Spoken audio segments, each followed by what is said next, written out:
Magluluto tayo ng kaldereta. Kalderetang ribs ng baka. Ano nangyari dito? Nagkumpul-kumpul ito.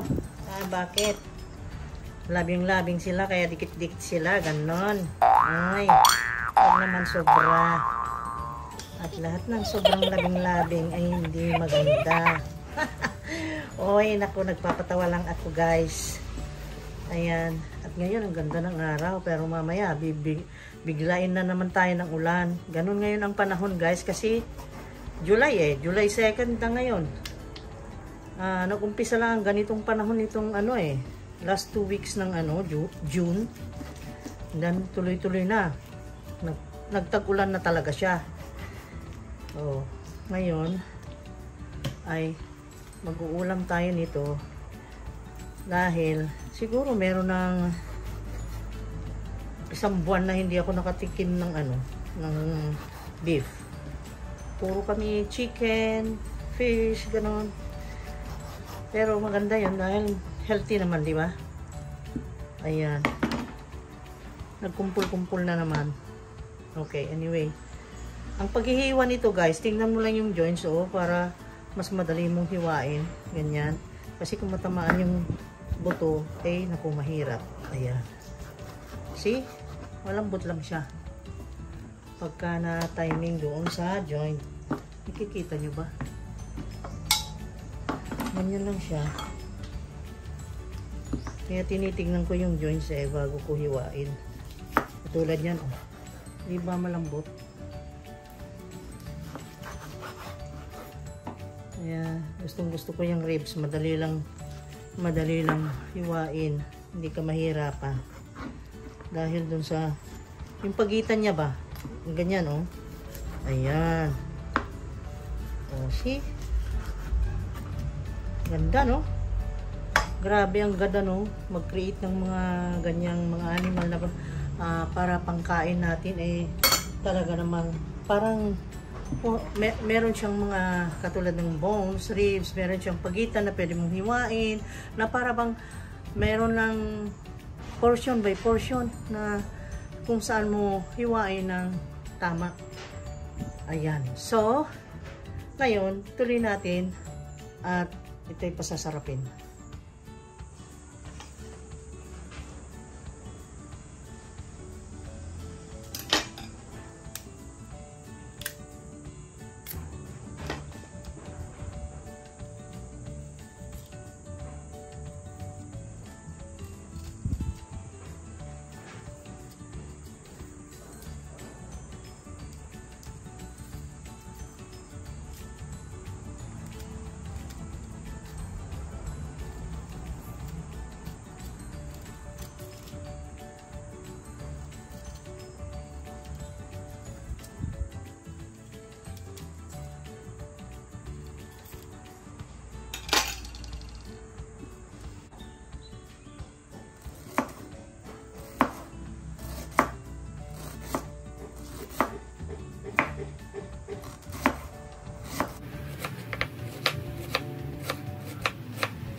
lagyan din natin ng ito at saka ito.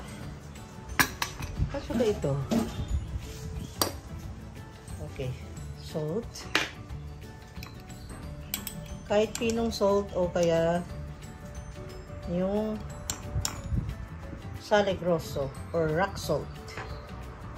Pwede rin yun. At sumunod ay ang laurel. Maglagay tayo ng 4 to 5 bay leaves. And then, ang ating paminta, ilagay natin yung buo-buo.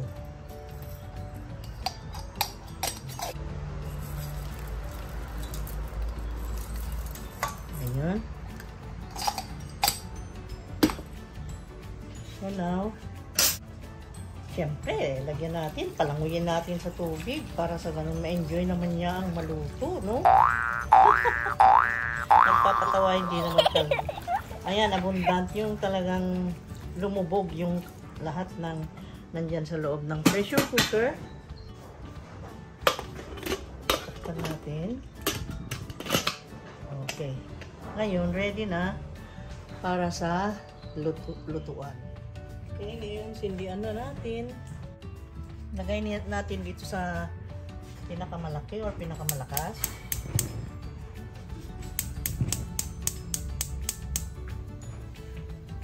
And then, ilipat natin siya mamaya pag kumulo doon sa maliit lang. Okay? Ayan, hintayin lang natin kumulo. Hintayin lang natin kumulo, guys. And then, bilangan natin ng 15 minutes. Okay, 15 minutes na. Let us see. Ayay. Okay. Ngayon, dahil 15 minutes nang kumulo yan, guys, tingnan mo. Ganyan na siya. Palamigin ko muna bago ko bubuksan. Palamigin natin muna bago buksan. Baka kasi tayo tamaan nun sa init. Delikado yan, guys. Para mabuksan ko, guys, pinalamig ko siya dito. Ayan. With the running water para siya lumamig para mabuksan ko na safe. Tingnan na natin kung malambot. Kaya buksan na natin. So, buksan na natin.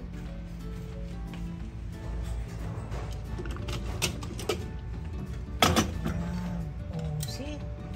Lumamig na siya. At, wow! Ganda. Lambot, ha? So, see? After 15 minutes, super lambot, guys. Look at this.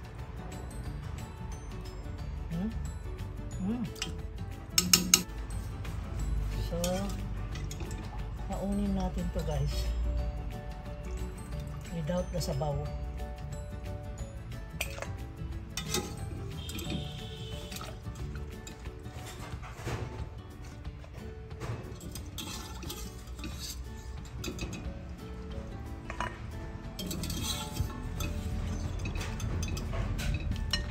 Here, lambot.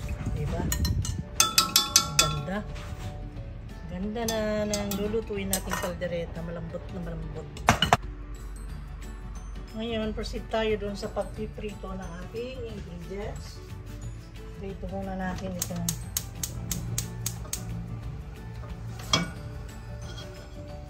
Prito natin ang patatas. I have here kamote kasi gusto ko. Ang kamote kasi, masarap kasi matamis. And then, it's healthy. Kaya, mas healthy siya kaysa dun sa potato. So, kasi kanin ang kakainin. Diba? Mas magaan na kainin ito. Yung kamote. So, kamote with the carrots. Ngayon, ay iprituhin natin, guys. Para siya ay hindi madurog. And then, para hindi madaling mapanis. Okay? Yan ang mga payo ng mga master chef. So, yun ang gagawin natin.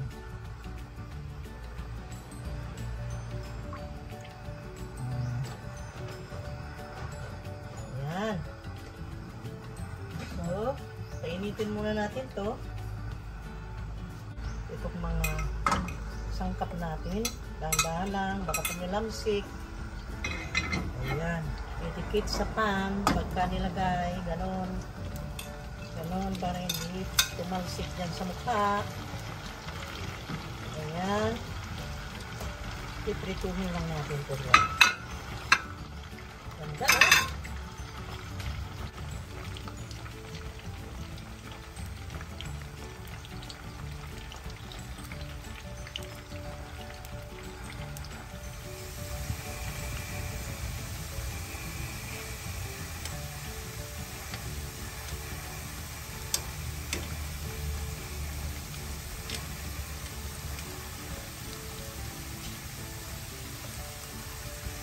Okay na yan. Kunin na natin.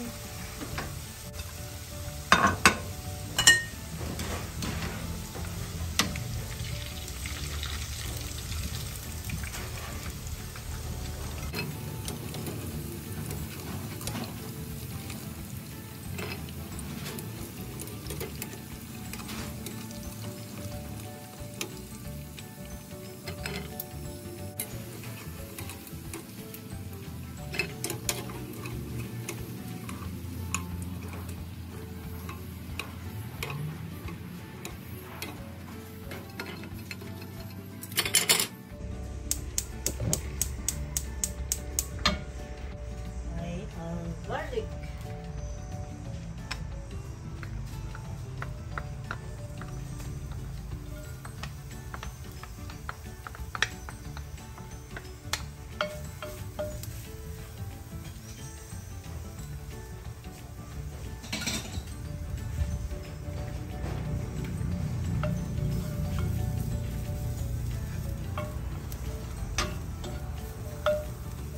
Sibuyas.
New Yorker na sausage.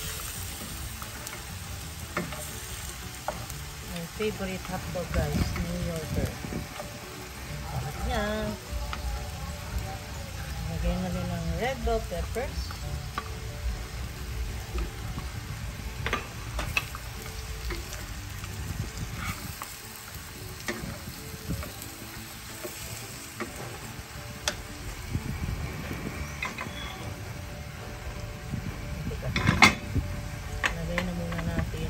Natin ang tomato paste para maluto siyang maigi.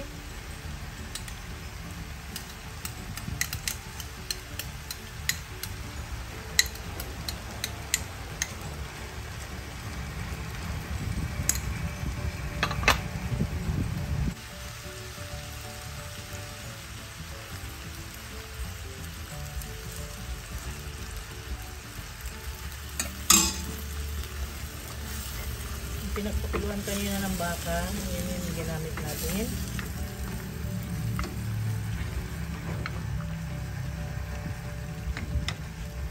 Tapos tomato sauce, pwede kayo gumamit ng kahit na anong brand or imported or local. Ayan, damihan ko dahil masarap ang maraming tomato. We love tomato. Ayan.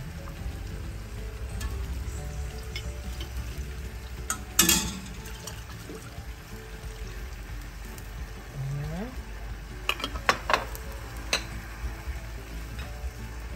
Lagay natin yung pickles. 4 tablespoons ang i-prepare ko pickles kasi gusto natin yung asim at tamis niya. Sarap yan. Tsaka mabango. Manalis-tamis.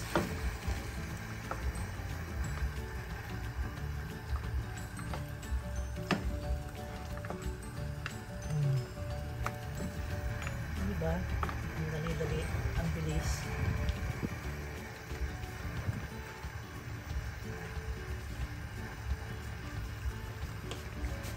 Tapos, siyempre ang patis. 2 tablespoons of patis.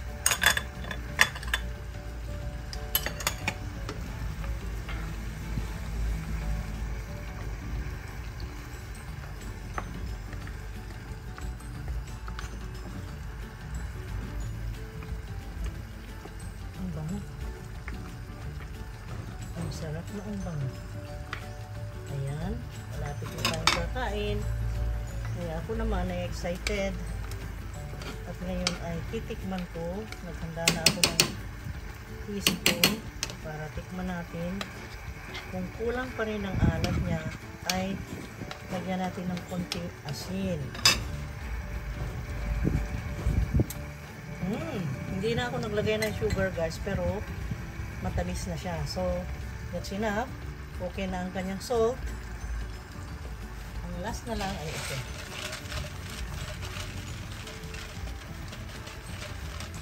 Black pepper.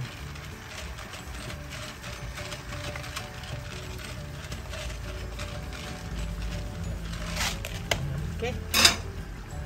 Okay na guys. Arigladong na.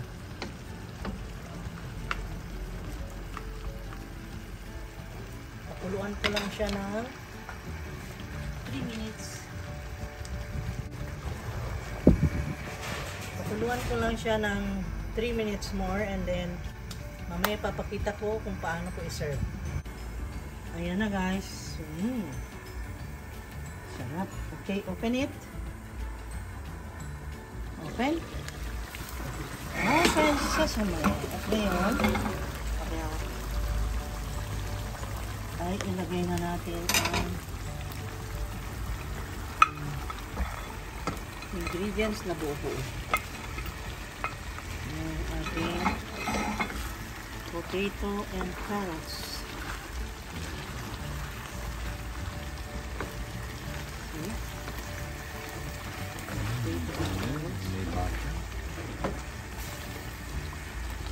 And then, wait lang.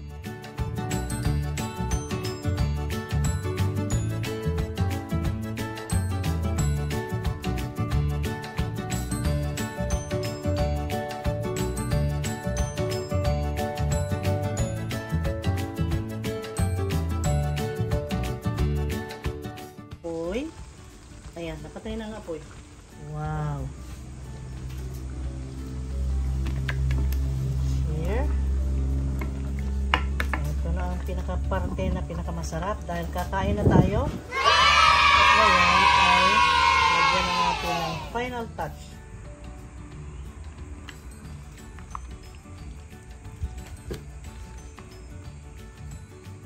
Ang sarap. Look at this. Yummy. Ayun, lagyan na natin ng cheese sa ibabaw.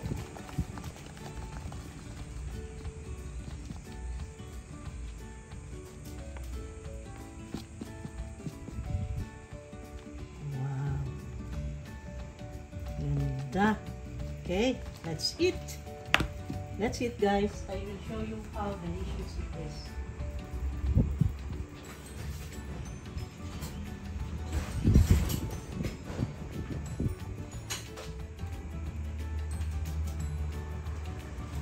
Ito plus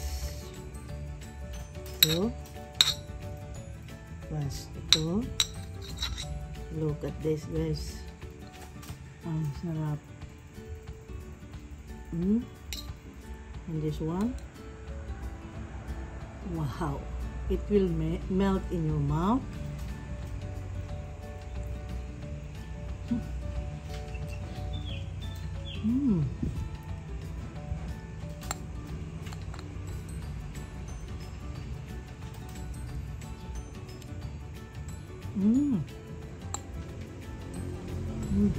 Grabe.